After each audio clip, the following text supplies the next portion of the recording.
Samarqandcha zig'ir oshi muxlislari bormi?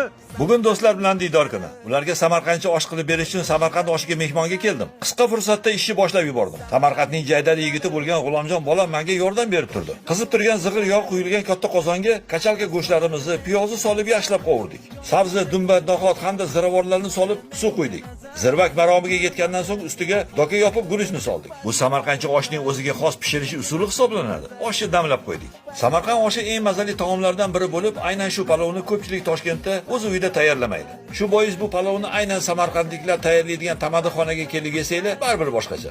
Do'stlarim kelishdi. Oshimiz tayyor bo'lguncha issiqqina somsalarning mazasini ko'rib olishdi. Mana palov ham to'ra ham tayyor bo'ldi. Ko'rib ishtahanglar ochilgan bo'lsa, bemalol shu joyga tashrif buyurishingiz mumkin. Yaqinda Ramazon oyi boshlanadi. Iftorlikka ham bemalol tashrif buyursanglar bo'ladi. Bu yerning narxlari ham hamyonbop. Joylari shinam, avtoulovingizni qo'yish uchun bepul joy ham bor. Xizmat ko'rsatish uchun alohida pul olishmaydi. Manzili ham juda qulay. Yujniy vokzaldan Bratskiy Mogiliga qarab yurganda o'ng qo'lda. Qaytgancha, oshdan keyin shirinlikka torsa, Samarqandcha parvardalar dasturxonda "Mani oling" deb turibdi. Qisqasi ming bor eshitgandan ko'ra, bir bor kelib ko'rgan yaxshi. Oy, 70 ga qarab ketayotgan chollar yig'ildi. Biz qachon yig'ilamiz yoshlar? Omon bo'linglar.